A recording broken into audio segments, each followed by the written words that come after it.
valientes, inspiradoras, exitosas y sus historias merecen ser compartidas. Mujeres de Ataque con Juan Lozano.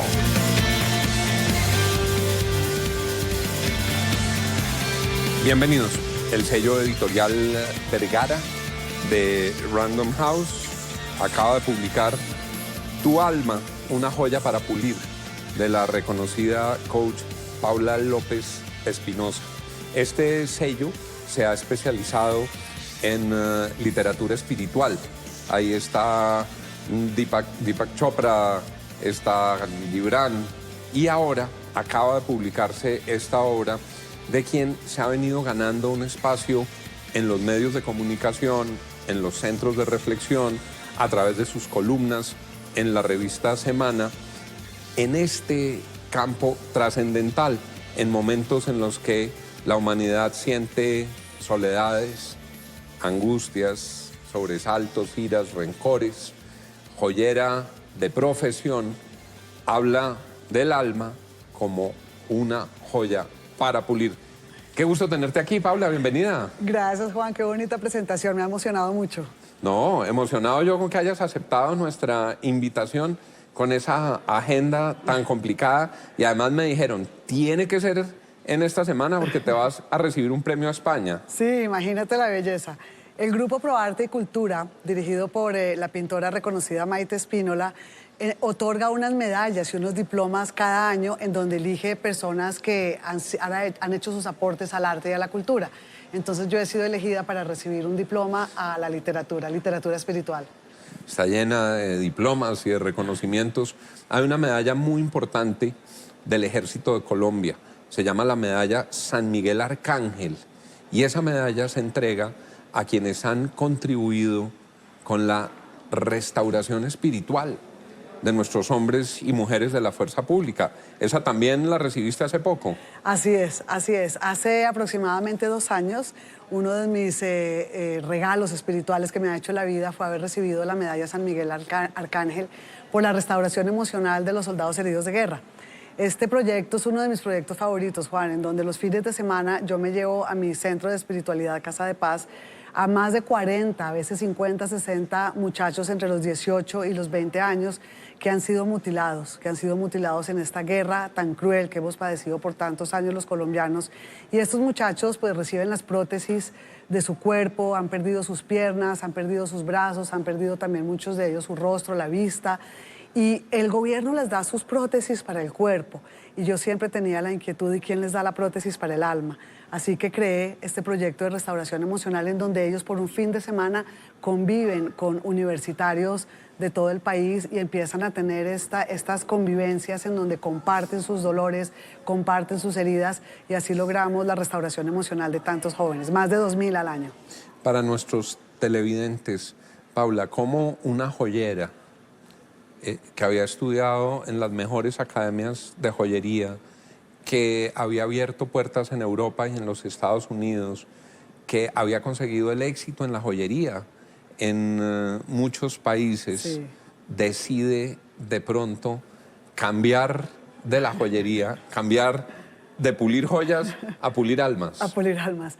Pues mira, esa historia está en el manuscrito. Básicamente el libro se trata de eso, es mi biografía. Yo estudié diseño de joyas en Roma y después de estudiar diseño de joyas en Roma me voy a Bélgica a hacer una maestría en diamantes y me especializo en diamantes. Y me dedico a esta arte porque siempre me ha llamado mucho la atención el arte, las joyas, todo lo que es la belleza, me ha llamado mucho la atención, me conecta mucho con el alma. Resulta que fui joyera por mucho tiempo, por más de 18, 20 años, pero siempre tenía como un llamado existencial. Siempre sentía que mi alma quería descubrir cuál era mi tarea espiritual y siempre sentía ese vacío. Resulta que un día dije, no más, voy a dejar la joyería, casi como el monje que vendió su Ferrari, y dejé todo, tal cual, dejé todo, guardé las joyas en una caja fuerte, cerré la joyería y me empecé a descubrir a mí misma en esa tarea espiritual que era llevar ayuda humanitaria espiritual al mundo. Pero también leí, y lo pregunto porque lo leí, que en ese camino de la vida donde en apariencia habían solo llegado cosas fáciles, encontraste momentos de dolor, de soledad, de enfermedad, de desamor. ¿Cómo superarlos Sí, y sí, cómo esos momentos pudieron haber influido en esa decisión? Pues Juan, desde que nací, desde los 3 meses de nacida, fui diagnosticada con una condición neuromuscular muy complicada de todo mi aparato digestivo. Al día de hoy he sido sometida a más de 7 cirugías muy complicadas en donde he estado muchas veces hablando de frente con la muerte. Y he ¿Has tenido sentido conversaciones con la muerte. la angustia de la He sentido muerte? la angustia de la muerte, en donde no he visto el túnel de la luz ni nada de esas cosas, pero sí estando muy conectada con cables, con momentos de agonía muy, muy fuertes, le he dicho a la muerte, no me lleves contigo porque yo quiero descubrir mi tarea espiritual. Y quiero que el día que me encuentre cara a cara con Dios, ese día yo le pueda decir que descubrí mi tarea espiritual y que la llevé a cabo. Paula, esta es una condición, me dices, Neuromuscular. desde la primera infancia. Sí, desde que yo nací con una atrofia de todo mi aparato digestivo, desde la laringe, a través de todo mi aparato digestivo no tengo peristaltismo. Entonces, para mí comer es muy difícil, tengo que comer en cantidades muy poquitas. Gran parte de mi vida la he pasado con un malestar terrible, con mareos, con muchísimas dificultades para comer. Y he sido sometida a muchas cirugías y a lo largo de cada una de estas cirugías me han tenido que cortar el intestino. Hoy en día yo sobrevivo con 80% no más, que es un pedacito así, para sobrevivir, que es lo mínimo que necesita un ser humano para poder vivir. ¿Y cómo fuiste derivando fuerza o cómo fuiste cosechando ilusiones o cómo fuiste encontrando nuevos sueños para seguir adelante en ese camino? Mira, casualmente en todo lo que yo he estudiado del ser humano, he encontrado que desafortunadamente o afortunadamente el sufrimiento es una escuela espiritual. Y es a través del sufrimiento que nosotros le damos sentido a la vida.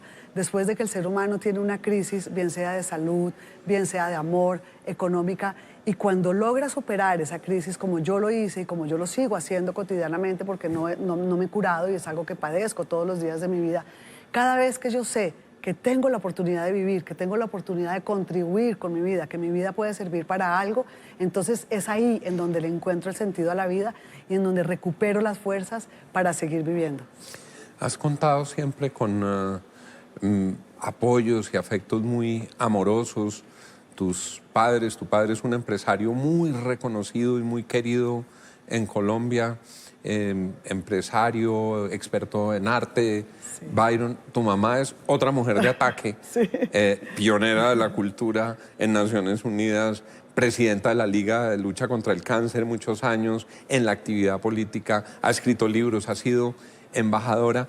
¿Cómo recibes esa experiencia, eso que ellos te dejan para procesarlo y abrirte hacia un campo en el que ninguno de los dos había estado? Exactamente, eso es muy raro, porque mi padre sí, dedicado al mundo empresarial, mi madre al mundo de la política, y yo siempre rechazaba eso, Juan. Yo siempre en el fondo de mi alma decía, no, de eso no quiero. Pero en algún momento decidí como genéticamente heredar todo lo bueno de papá y todo lo bueno de mamá para poder construirme yo como mi mejor versión. Pero esa mejor versión que yo quise construir de mí misma, siempre la quise para aportarle al mundo.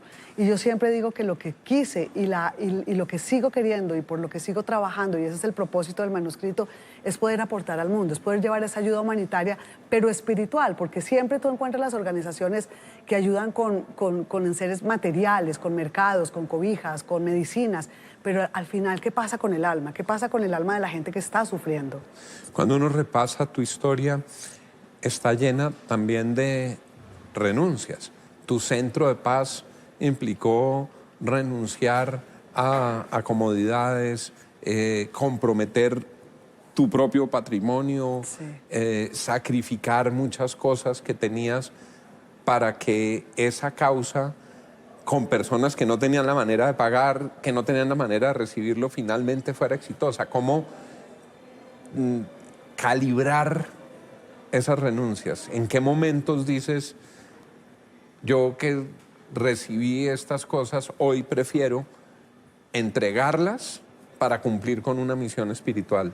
Ese ha sido mi propósito, Juan, poder entregar todo lo que tengo, todo lo que soy, aún en momentos de enfermedad, aún en momentos de soledad, pasando largos fines de semana como camillera de almas, que es algo que también escribo mucho en el libro. Finalmente soy hoy en día una camillera de almas y me dedico a eso, me dedico a consolar, me dedico a poner mi hombro, me dedico a abrazar y me dedico a acompañar a las personas a que también ellas encuentren su propósito espiritual, puliendo su alma como el diamante más bello que pueden tener. Así que sí, han sido muchísimas renuncias, ha habido una cantidad de tristezas, de soledades, de fracasos, de desesperaciones, de cansancios y de momentos en donde digo no puedo más, yo quiero irme para un spa y quizá a nadar, a jugar tenis, como hacen generalmente las señoras que lo tienen todo, pero no me llenaría el alma, así que encontraría un gran vacío. Por eso he hecho todas estas renuncias, consciente de que son el camino para lograr ese propósito espiritual. Paula López Espinosa, tu alma, una joya para pulir. Ya regresamos con ella, después de estos mensajes.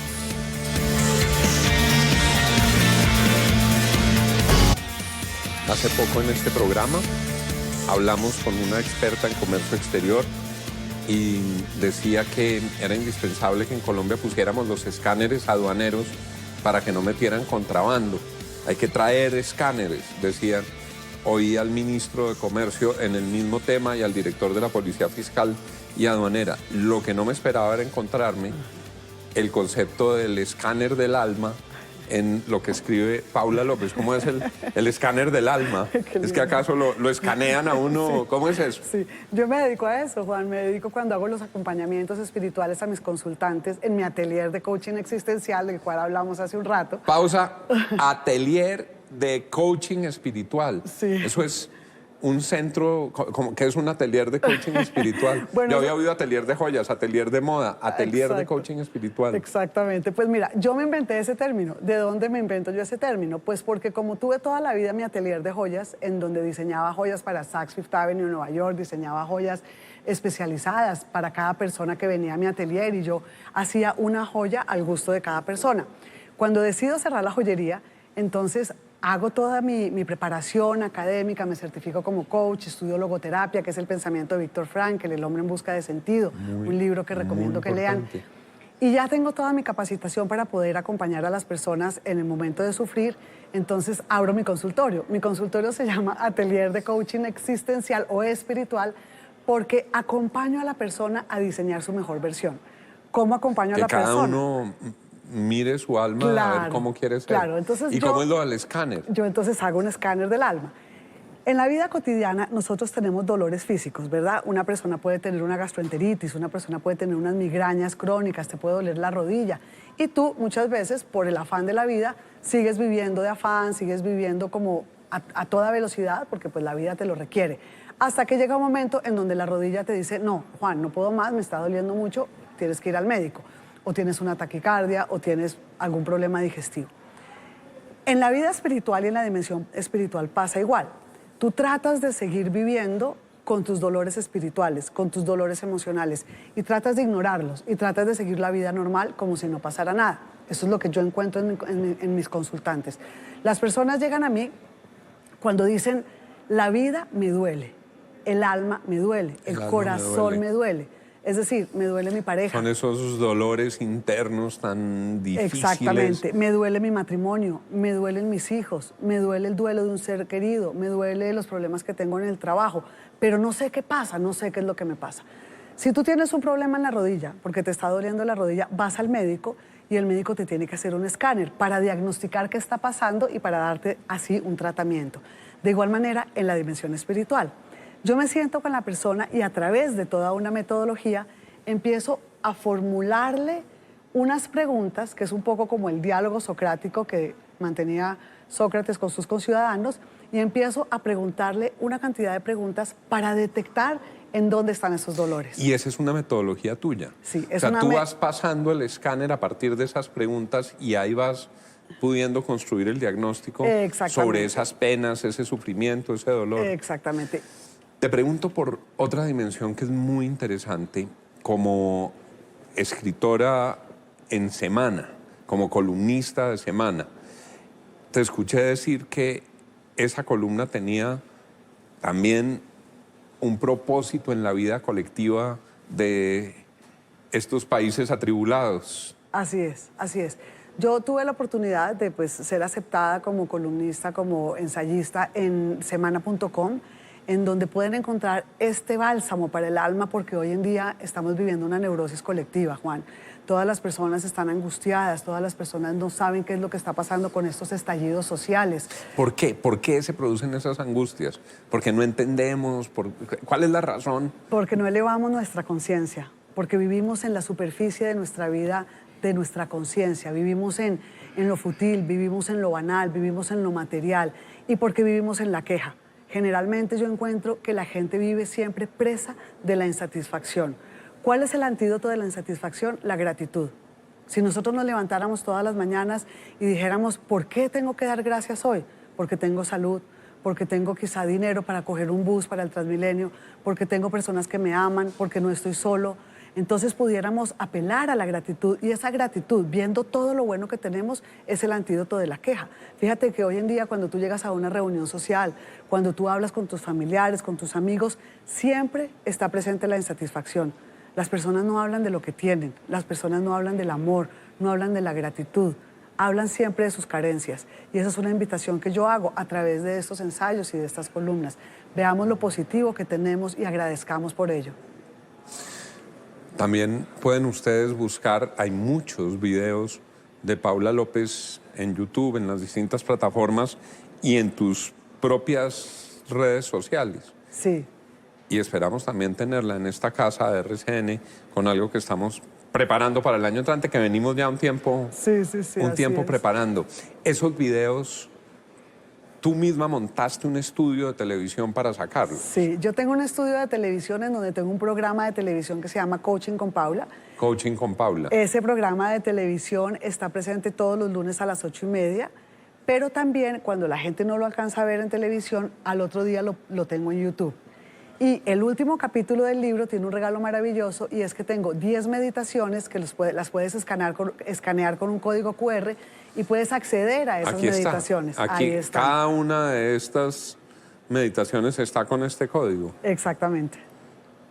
Y esas 10 meditaciones son el cierre del libro. Son el cierre del libro, que es cómo pulir el diamante, las 10 facetas del alma. Paula, ya nos indican los productores que tenemos que ir terminando, pero te pregunto, frente a muchos de nuestros televidentes que pueden estar sintiendo tranquilidad en unos espacios materiales, pero angustias espirituales, que pueden estar sintiendo que objetivamente tienen unos problemas resueltos, pero que están solos, o que tienen penas, o que aparte de una dificultad económica grande o que se quedaron sin empleo, tampoco tienen fuerzas. ¿Qué les dices tú a esas personas que ni siquiera cuando miran hacia adentro todavía tienen muy claras las respuestas? ¿Cómo ayudarles? Mira, desde la teoría de Viktor Frankl, nosotros tenemos siempre en la vida el sufrimiento inevitable. Todos los seres humanos vamos a enfrentar ese sufrimiento inevitable. El sufrimiento inevitable. Exactamente. O sea, los seres humanos sufrimos. Todos, absolutamente todos. Por más de que nos pongamos las máscaras de la felicidad, hoy en redes sociales que todas las personas se ponen esa máscara del perfeccionismo, que no es cierta. Y eso también te pone una cantidad de estrés. Cuando encuentres esa situación de dificultad en tu vida, cuando encuentres el sufrimiento inevitable, pregúntale a ese sufrimiento qué vino a enseñarte. Cada una de esas situaciones... Pregúntale a ese sufrimiento que vino a enseñarte. Exactamente. O sea, cada sufrimiento tiene que una nos enseñanza. Llega, tiene un propósito, digamos. Exactamente. Es decir, cada llaga de dolor es un milagro en gestación. Cada sufrimiento que tú tienes en la vida te evoca o te invita a tener un aprendizaje. Cuando aprendas la lección espiritual, que ese sufrimiento vino a enseñarte, esa enfermedad, ese divorcio, esa angustia, esa pérdida de comunicación con tus hijos, todo lo que estamos viendo hoy en día, si nosotros aprendemos, si nosotros pausamos nuestra vida como si fuera un control remoto en donde pausamos una película y pausamos la película de nuestra propia vida, aprendemos que cada una de esas angustias existenciales, de esos sufrimientos, tienen un propósito de enseñarte algo para que puedas subir un peldaño en la universidad de la espiritualidad. La universalidad de la espiritualidad. En casi todas las universidades hay gente que se raja. Sí. Unos que dicen, vino a enseñarte esto y el alumno no aprendió. No aprendió. ¿Cómo distinguir cuando uno está en posición de aprendizajes o cuando uno necesita casi que una terapia adicional para poder aprender? Cuando ves que esa situación persiste y que no se va de tu vida, que no la has podido soltar, por ejemplo, una falta de perdón, un rencor, todo eso, cuando persiste en tu vida es porque no has aprendido la lección. Cuando aprendes a someter el ego, cuando aprendes la aceptación de tu situación personal, es porque aprendiste la lección y esa tarea espiritual ya la aprendiste y el sufrimiento solo se va. Y el sufrimiento se libera. Se libera. ¿Cómo se debe arrancar el día? Todos tenemos el recuerdo de ese viejo dicho de las abuelas, que me levanté con el pie izquierdo. ¿Cómo hace uno para levantarse siempre con la actitud correcta, con el pie correcto, para asumir la vida correctamente, para que la inmensidad de los problemas no nos agobie, no nos aflija o no nos derrote? Yo hablo siempre, Juan, de los inventarios emocionales. Inventarios emocionales. Es muy importante que cuando nosotros nos levantemos y solamente a lo largo del día, no solamente cuando nos levantamos, sino ojalá 3 veces al día, al mediodía, también al final del día, hagamos un inventario de cómo están nuestras emociones. ¿Son emociones tóxicas? ¿Son emociones positivas? ¿Son emociones que construyen o son emociones que destruyen? Cuando hagamos ese inventario... Una emoción tóxica es cuando estás furiosa. Cuando estás furiosa, cuando estás irascible, cuando no pueden hablar contigo, cuando tienes rencor hacia alguien, la envidia, el chisme, todo ese tipo de emociones negativas te intoxican. O, de alguna manera, también las noticias, cuando el mundo está muy cargado... Todo se presenta como si fuera apocalíptico. Exactamente. Cuando entramos en esa neurosis colectiva, debemos pausar, retirarnos un poco del mundo y hacer ese inventario de nuestras emociones, ese escáner del alma. Cuando hagamos ese inventario, podemos entonces apelar a la emoción contraria. Es decir, si tenemos miedo, que es lo que prima hoy en día en las personas hoy en día tienen esa emoción del miedo permanente, entonces apelar a la valentía. ¿Cómo puedo yo ser valiente ante esta situación? Paula López Espinosa, se nos agotó el tiempo, eso es lo que nos indican, pero ha sido un inmenso gusto tenerte aquí. Muchas gracias por todas estas lecciones, muchas gracias por tu libro, por el atelier, por el escáner, por el inventario espiritual y por todos estos aportes y por Casa de Paz. Muchas gracias, Paula. Muchas gracias, Juan. Los espero a todos en @Paula López Escritora y ahí pueden encontrarse conmigo en todo lo que necesiten diariamente. @Paula López Escritora. Muchas gracias y a ustedes. Muchas gracias por habernos acompañado hoy en Mujeres de Ataque. Que tengan todos una feliz noche.